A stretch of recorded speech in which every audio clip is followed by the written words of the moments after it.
É isso, porque agora o relógio já virou 7h30 da manhã, você já sabe, é o horário deles.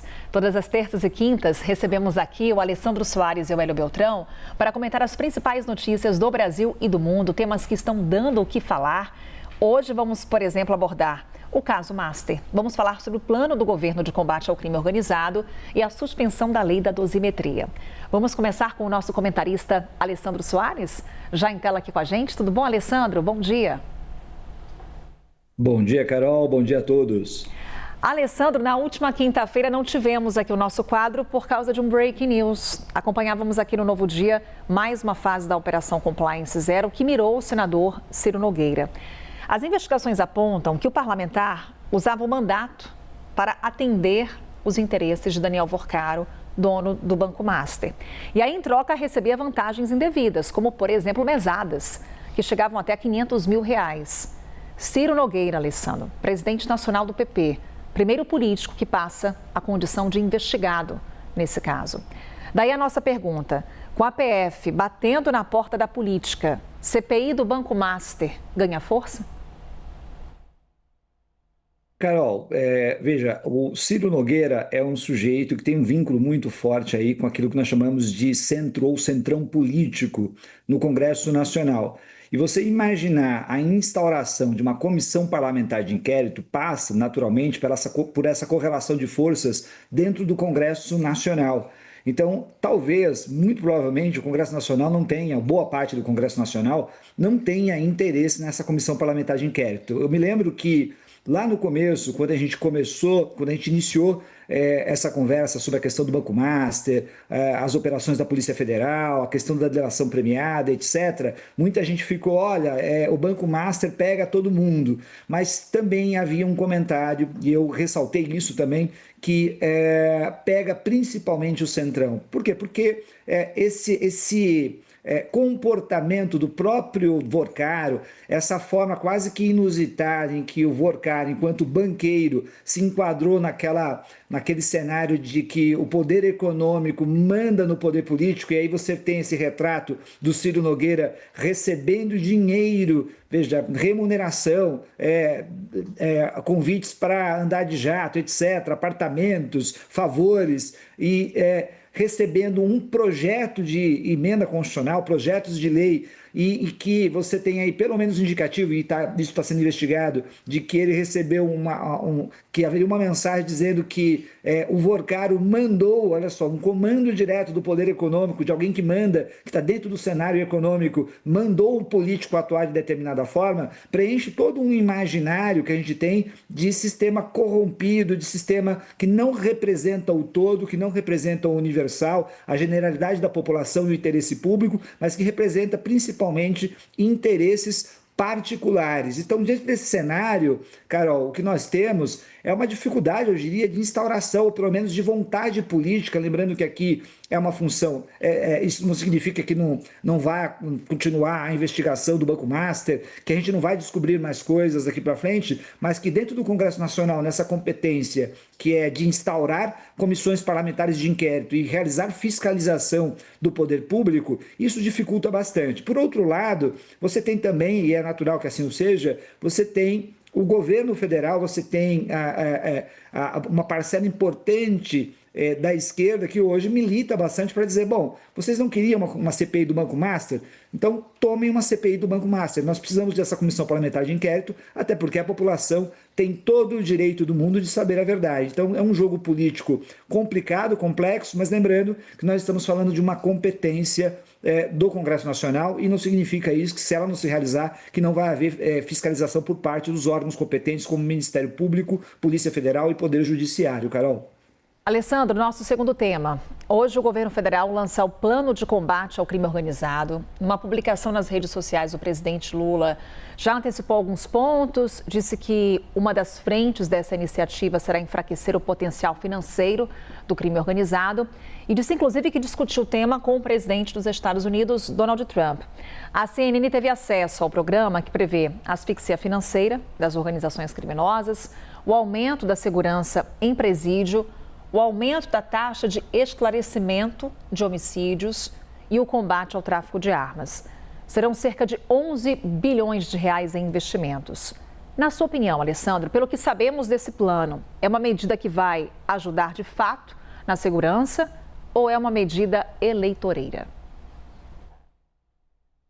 Carol, o problema da segurança pública é hoje um problema no mundo inteiro. Nós temos uma sistemática no mundo onde a segurança pública tem se transformado em tema político, em debate político. Não é o único, por óbvio, mas um dos debates políticos mais importantes. E quando você vê um partido à esquerda do espectro político, um governo à esquerda do espectro político, ainda que nós estamos falando de um governo de coalizão política, como é o caso brasileiro, você vai ter um cenário, um quadro difícil, porque a gente sabe, isso nem mesmo ninguém da esquerda, né, ou do progressismo nega isso, a dificuldade que a esquerda tem de realizar um debate mais direto com relação à segurança pública. E isso é natural, porque para a direita, e mesmo para a extrema-direita particularmente, sempre foi muito fácil realizar esse debate. Por quê? Porque eles mergulham numa espécie de populismo, aliás, uma espécie não, num populismo penal muito forte que tenta simplesmente conquistar o coração das pessoas. Nós estamos vendo isso também como um fenômeno político no mundo inteiro. Então você tem um cenário político de debate com relação a esse tema e você tem um problema real. Então, quando você olha esse tipo de situação, você vê que não dá para falar que é simplesmente eleitoreiro, porque você tem uma construção que já vem sendo debatida há um longo tempo nesse governo. Aliás, a gente vai lembrar aqui toda a proposta, né, que nós tivemos com relação à segurança pública, com relação ao crime organizado.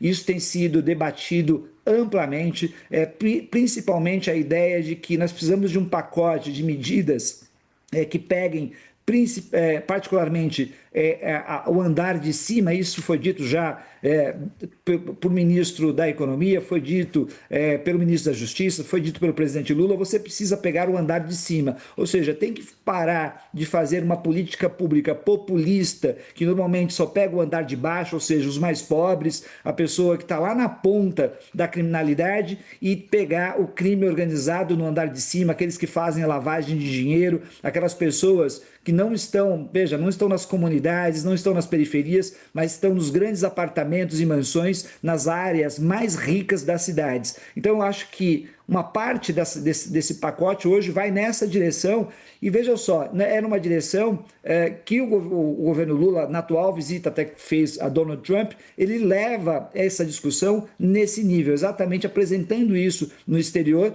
fazendo também uma estratégia política para evitar constrangimentos. Por exemplo, a gente viu essa situação em que o governo dos Estados Unidos queria qualificar o crime organizado brasileiro como terrorismo, e nitidamente não é esse o interesse dos Estados Unidos. O interesse é basicamente ter uma argumentação, caso necessário seja, para intervir nos interesses do Brasil. E aí o jogo é geopolítico mais do que simplesmente de segurança pública, Carol.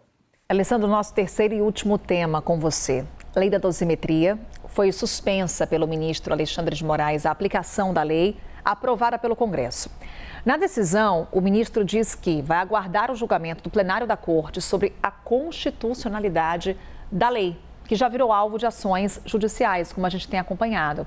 Aí, Alessandro, a pergunta que fazemos é: o Supremo Tribunal Federal erra ou acerta ao suspender a lei? Carol, aqui é uma situação bem inusitada, porque, veja, é uma situação em que eu tenho um crime que está sendo investigado dentro do Supremo Tribunal Federal, então um crime investigado dentro do Supremo Tribunal Federal, onde você teve também uma condenação realizada dentro do Supremo Tribunal Federal, e você tem depois, então, um projeto de lei que faz um contra-ataque a essa decisão do Supremo Tribunal Federal, e você tem uma decisão, e aí isso cai no próprio ministro Supremo, na relatoria do ministro Alexandre de Moraes, e você tem aí também a tentativa de aplicação dessa nova legislação, e isso cai também no colo, vamos dizer assim, na competência do ministro Alexandre de Moraes. Então tudo leva, vamos dizer assim, ao Supremo Tribunal Federal e especialmente às mãos do ministro Alexandre de Moraes. Quando você vê essa situação como um todo, você vê que tem um questionamento, são dois questionamentos com relação à lei da dosimetria. Você tem toda uma boataria com relação a uma espécie de diálogo institucional que teria sido realizado lá atrás do Supremo Tribunal Federal com congressistas, e eu estou chamando isso daqui de diálogo institucional oculto, porque ele não foi feito às claras, numa transparência, se é que isso aconteceu de verdade, em que o próprio Supremo Tribunal Federal e o próprio ministro Alexandre de Moraes teria, conforme esse boato, concordado com o projeto da lei de dosimetria. Isso criou nesse exato momento, quando essa ação, essa tentativa de exercitar os direitos em cima dessa lei da dosimetria, chega ao Supremo Tribunal Federal nas mãos do Alexandre de Moraes, o ministro Alexandre, você vê aí uma pressão interessante, que é, olha, se o ministro não faz absolutamente nada, não dá essa cautelar, não faz essa análise, joga depois para o julgamento do Supremo, dos demais membros do Supremo Tribunal Federal, e isso depois convalida numa decisão favorável à dosimetria, significa que vai confirmar um acordo que todo mundo está dizendo que teve e que ninguém tem prova nenhuma que realmente teve. Por outro lado, quando ele dá a suspensão, fica a ideia, olha, ele está indo contra o projeto, então ou ele está de algum modo quebrando aquele pacto que eventualmente ele tenha firmado com o Congresso Nacional, ou ele está fazendo uma decisão que é racional. Olha, olhando para a decisão, Carol, o que a gente vê? Do ponto de vista racional, do ponto da plausibilidade, é completamente aceitável a decisão, embora eu já escutei alguns juristas dizendo, olha, tem problema aqui, acolá, mas de maneira geral não há nenhum problema maior, até porque nesse exato momento as ações diretas de inconstitucionalidade serão submetidas, conforme tudo está caminhando, para que o Pleno do Supremo Tribunal Federal possa tomar a decisão, para que os demais ministros se manifestem. Então, não vi nenhum problema maior com relação a essa suspensão. Eu sei que teve muita gritaria, mas eu acho que a boa parte dessa gritaria tem mais elementos políticos do que jurídicos. Mas, repito, tem muita argumentação também, é verdade, muitos juristas dizendo que tem algum problema aqui a colar. Mas não acho que, do ponto de vista racional, de plausibilidade, essa decisão tenha sido ruim, não. Até porque ainda vai ter uma decisão do Supremo. Por que eu vou aplicar essa regra de imediato, tendo risco aí para a segurança jurídica, tendo risco jurídico com relação à aplicação da lei da dosimetria? Melhor esperar a decisão do Supremo Tribunal Federal e a manifestação com relação a eventual cautelar ou medida cautelar nessa ação. Carol.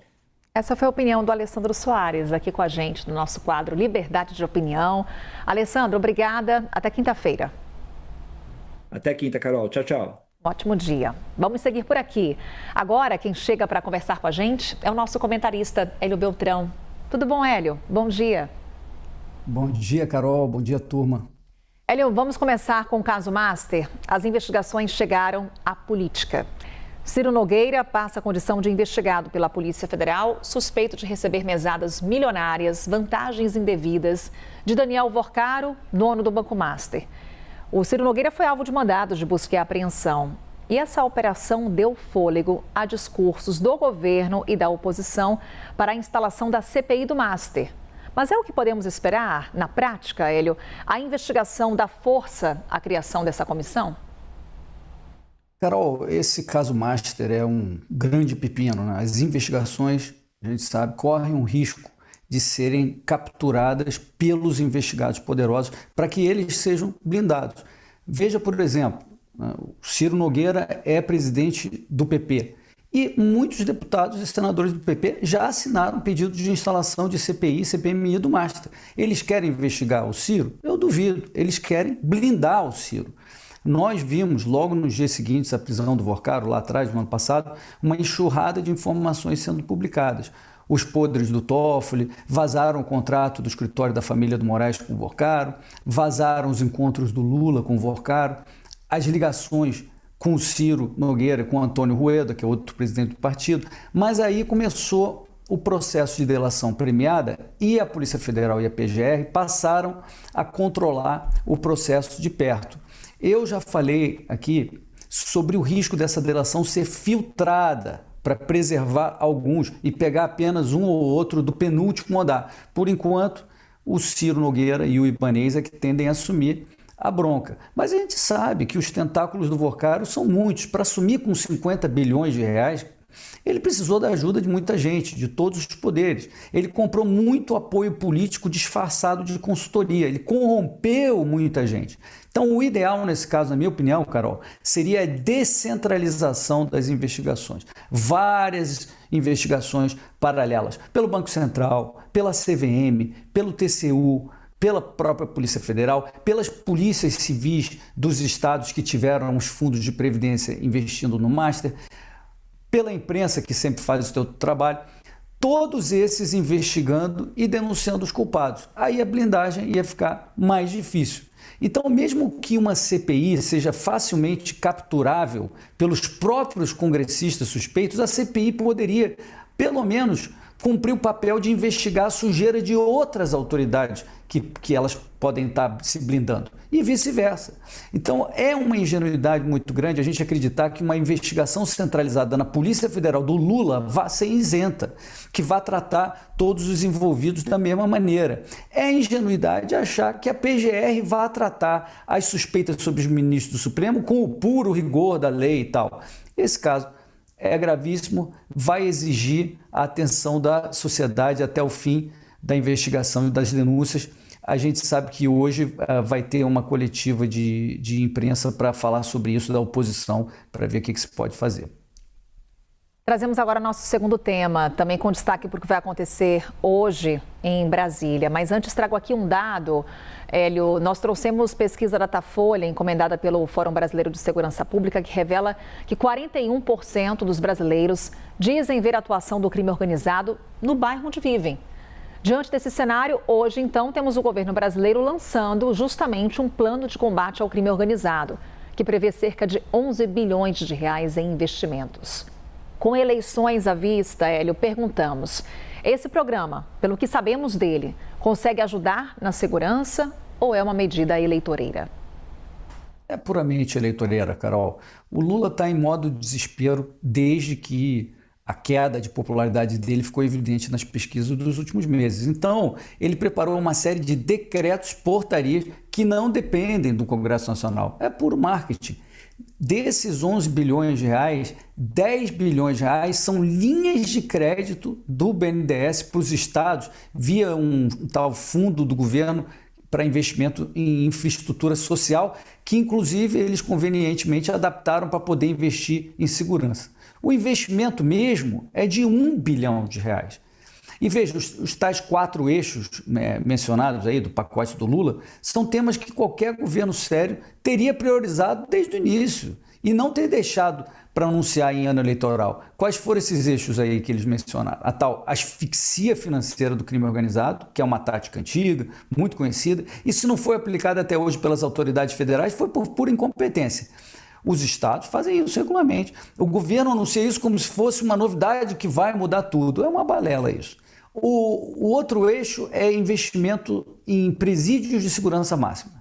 Presídios de segurança máxima são dos muitos pontos fracos do Lula, porque a gente se lembra, né? Vocês vão se lembrar da fuga do presídio de Mossoró no início de 2024. As câmaras não funcionaram, o prédio era tão ruim que os presos fizeram facilmente buracos no teto, na parede, uma vergonha.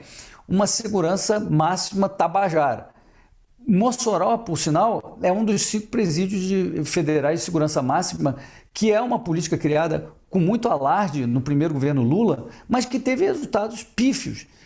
Por exemplo, Carol, nesses presídios, cada preso custa R$41 mil por mês, que é 15 a 20 vezes mais do que o custo de um preso nos presídios estaduais.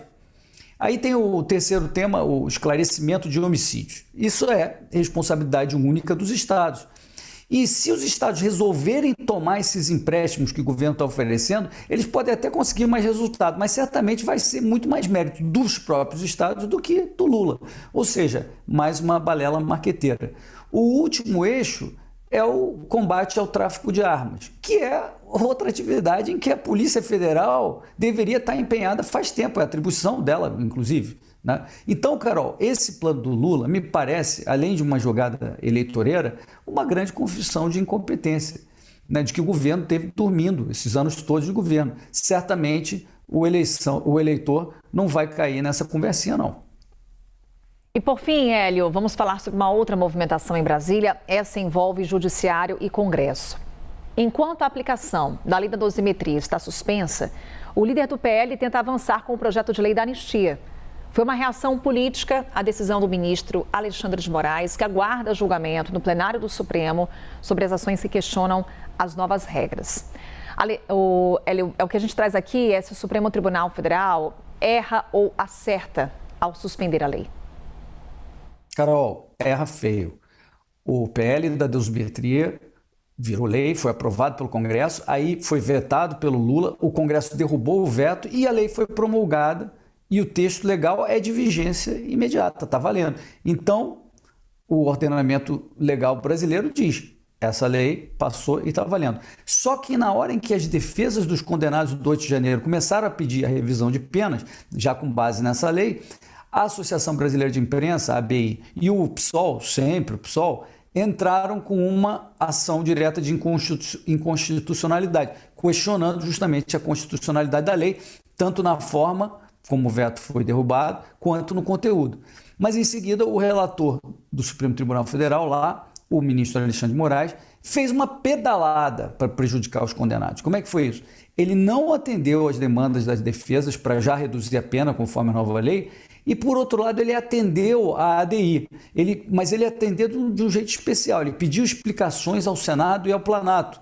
E, na prática, ele suspendeu monocraticamente a lei sem mandar a decisão para o plenário do Supremo Tribunal Federal, como deveria ser uma decisão monocrática de inconstitucionalidade. Ué, mas se a lei está valendo e se ele não declarou, como ele não declarou a inconstitucionalidade, então está valendo. Essa suspensão não faz sentido. Não aplicar a lei é mais um golpe grave no devido processo legal, infelizmente, no Brasil, infelizmente. O PL da dosimetria, vamos lembrar, ele foi criado pelo Congresso justamente para mitigar um pouco os erros, os abusos do julgamento das pessoas que estavam na Praça dos Três Poderes naquele dia 8 de janeiro. Essas pessoas foram julgadas numa instância ilegal, porque elas não têm foro privilegiado, elas tinham que ter sido julgadas na primeira instância. Elas foram condenadas sem que a acusação tenha individualizado as condutas de cada uma. Elas foram condenadas por crimes sobrepostos. As defesas não puderam fazer sustentação oral, porque foi tudo em plenário virtual. Então, muita coisa fora da lei. Mais uma vez, uma decisão legítima do Congresso Nacional é atropelada pela caneta de um ministro do Supremo Tribunal Federal. A sociedade brasileira espera que os senadores reajam a esse absurdo com altura. E aí eu mencionei, hoje a oposição vai fazer coletiva, inclusive para anunciar ações reativas a isso aí, Carol. Hélio Beltrão, trazendo também sua opinião aqui para o nosso quadro. Hélio, muito obrigada, um ótimo dia, até quinta-feira. Para você também, Carol, até quinta. Liberdade de opinião todas as terças e quintas, a partir das 7h30 da manhã, aqui no Novo Dia, com a opinião dos nossos comentaristas, que não reflete necessariamente a posição da CNN Brasil.